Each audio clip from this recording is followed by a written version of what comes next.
ప్రజల ఉసిరు పోసుకోవద్దు, మూసి సుందరీకరణ పేరుతో పేద ప్రజల జీవితాలతో చెలగాటమాడుతున్నారని బీఆర్ఎస్ ఎమ్మెల్యే హరీష్ రావు విమర్శించారు.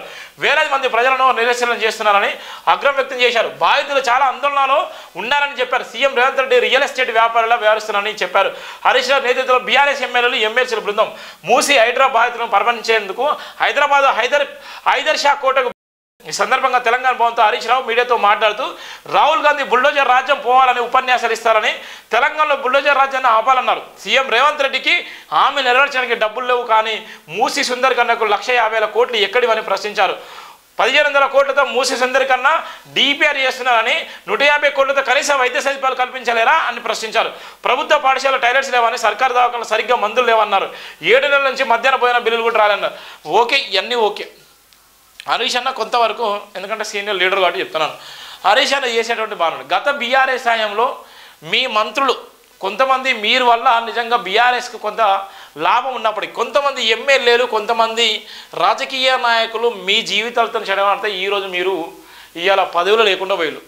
ఇప్పటికైనా గత బీఆర్ఎస్ హయాంలో జరిగినటువంటి మోసాలు, ఇవాళ ఉన్నటువంటి 9 నెలలు గడిచినటువంటి కాంగ్రెస్, ఇవాళ మీరు వాళ్ళు విమర్శించిన నేపథ్యంలో ఇవాళ మీరు పడేటువంటి తపన, ఏదైతే ఈ ప్రజల కోసం మీరు మిమ్మల్ని ఆదరించాలో ఆ ప్రజలకు మీరు మేలు చేయాలంటే మళ్ళీ గత బీఆర్ఎస్లో జరిగినటువంటి మోసాలు, ఇప్పుడు జరిగేటువంటి కాంగ్రెస్లో ఉన్న మోసాలు మళ్ళీ చేసే విధంగా మీరు చేస్తేనైతే మళ్ళీ మిమ్మల్ని కానీ కాంగ్రెస్ని కానీ జనం నమ్మలేని పరిస్థితులు ఉన్నారు. ఇప్పటికైనా పేద బడుగు బలైన వర్గాల ప్రజలకు న్యాయం చేయాలంటే మీరు చేయాల్సిన అవసరం చాలా ఉందనే నేపథ్యం కూడా మనం చూస్తున్నాం. బహుజన వీరుడు సర్వై పాపన్న గౌడ్ ఐక్యతతో పోరాడితేనే సాధించలేనిది ఏది లేదని నిరూపించిన అతి సామాన్యుడు సర్వై పాపన్న పోరాట చరిత్ర తెలంగాణకే గర్వకారణం. గౌడనులకు అండగా కాటమయ్య రక్ష కిట్స్ పంపిణీ. బీసీల పక్షపాతి కాంగ్రెస్ పార్టీ. ఎక్కడ ఉంది బీసీల పక్షపాతి?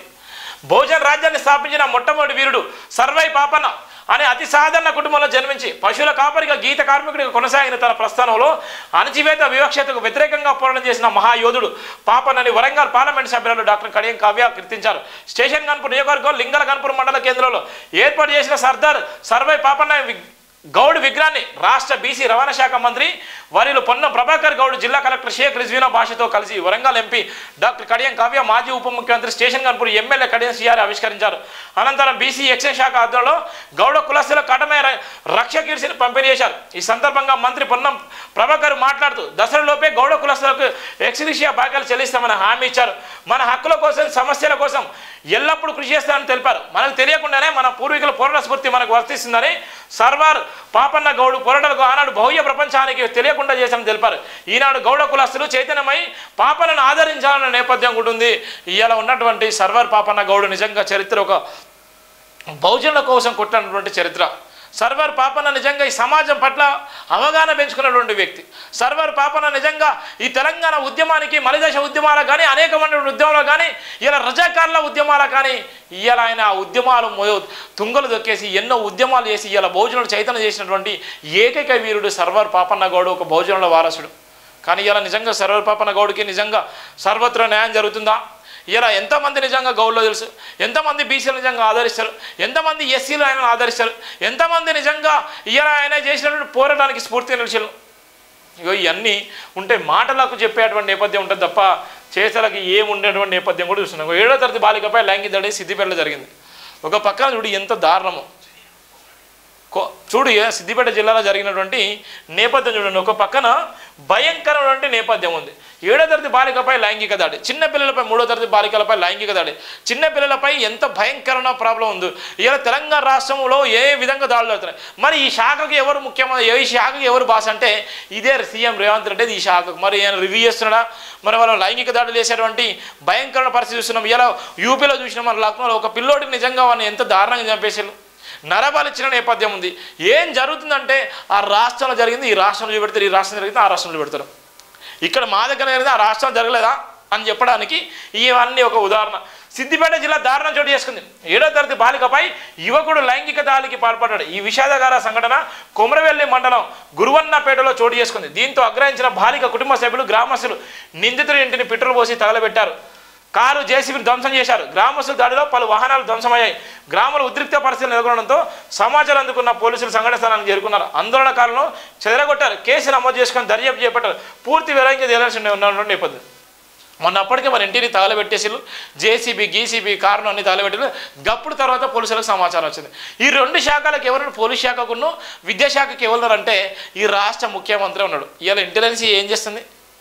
ఇవాళ 7వ తరగతి ఒక 7th క్లాస్ చదివేటువంటి అమ్మాయిని పాడు చేసిన నేపథ్యంలో మరి ఆ కుటుంబంలో ఉన్నటువంటి వ్యక్తులను వాడు ముందస్తు అరెస్ట్ చేయొచ్చు కదా, వానికి రక్షణ కల్పించి నిజంగా వాడిని ఉరి తీయొచ్చు కదా, లేకపోతే అలాంటి చేసినటువంటి పీడీ యాక్ట్ కేసులు పెట్టొచ్చు కదా, ఫోక్సో కేసులు పెట్టి లైఫ్ లాంగ్ జైలు వేయొచ్చు కదా. అవన్నీ ఎవరు చేయాలంటే రాష్ట్ర ప్రభుత్వం చేయాలి. పోలీస్ వ్యవస్థ ఎవరి చేతిలో ఉందంటే ఇవాళ ఉన్నటువంటి పోలీస్ వ్యవస్థకు దిక్కుమొక్కలేనటువంటి నాయకులు ఉన్నారు, దిక్కుమొక్కలేనటువంటి పరిపాలన కొనసాగుతుంది. ఇవాళ పూర్తి పగ్గాలు, పూర్తి స్వేచ్ఛ కూడా ఇవ్వలేనటువంటి నేపథ్యాలు ఉంది. అందుకోసమే ఇవాళ ఉన్నటువంటి ఇవాళ పసిపిల్లలపై లైంగిక దాడులు జరిగేటువంటి పరిస్థితి అయితే మనం భయంకరంగా చూస్తున్నాం. ఇక పోలీసులకు బాడీ వార్న్ వచ్చినాయి. ఇక ఎక్కడ తీసినా కూడా పోలీసులకు ఇక సీసీ కెమెరాలు పెట్టిన అవసరం లేదు, సెల్ ఫోన్లో కొట్టవలసిన అవసరం లేదు. వాళ్ళకి బాడీ వార్న్ కెమెరాలు కూడా వచ్చినాయి. ఎక్కడ ఉన్న వాళ్ళతో మాట్లాడిన ఒకటే ప్రతి కూడా రికార్డ్ అయ్యేటువంటి నేపథ్యం ఉంది.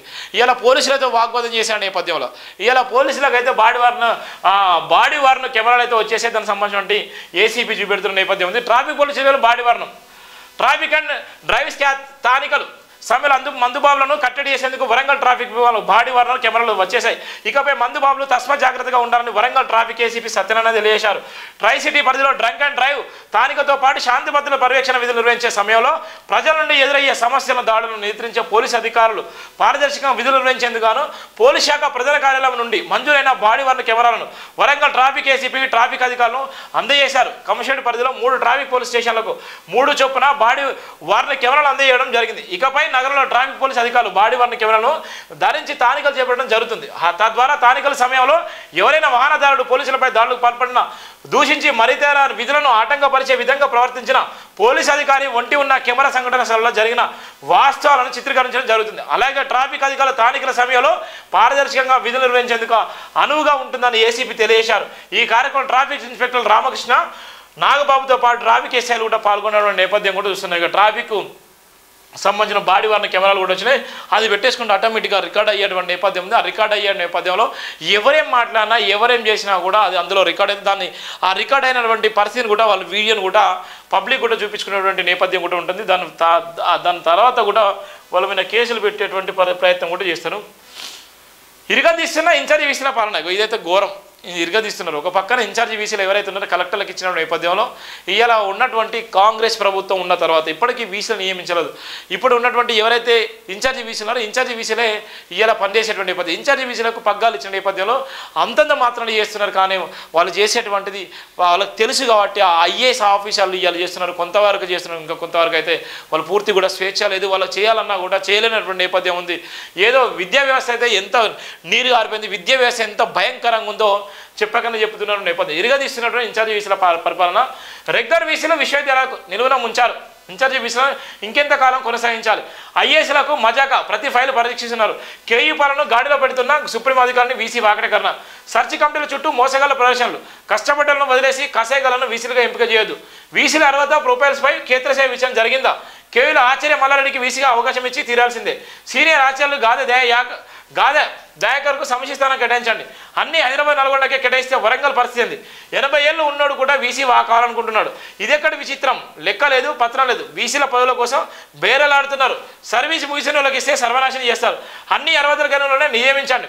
దగాకొల్లు వీసీ పదవి కోసం సీఎం మా దోస్త్ అంటున్నారు. వీసీల నియామకంపై విశ్వవ్యాప్త విచారణ జరగాలి. డాక్టర్ బరిగల శివ ఇక్కడ ఉన్నటువంటి నేపథ్యంలో చాలా వరకు ఎంత ఘోరం అంటే అంత ఘోరంగా ఉంది. ఇలా వీసీలను చూసుకున్నట్లయితే ఎంత దారుణంగా ఉంది. ఇవాళ ఇన్ఛార్జి వీసీలు ఏ విధంగా చేస్తున్నారో మనం చూస్తున్న నేపథ్యం కూడా ఉంది.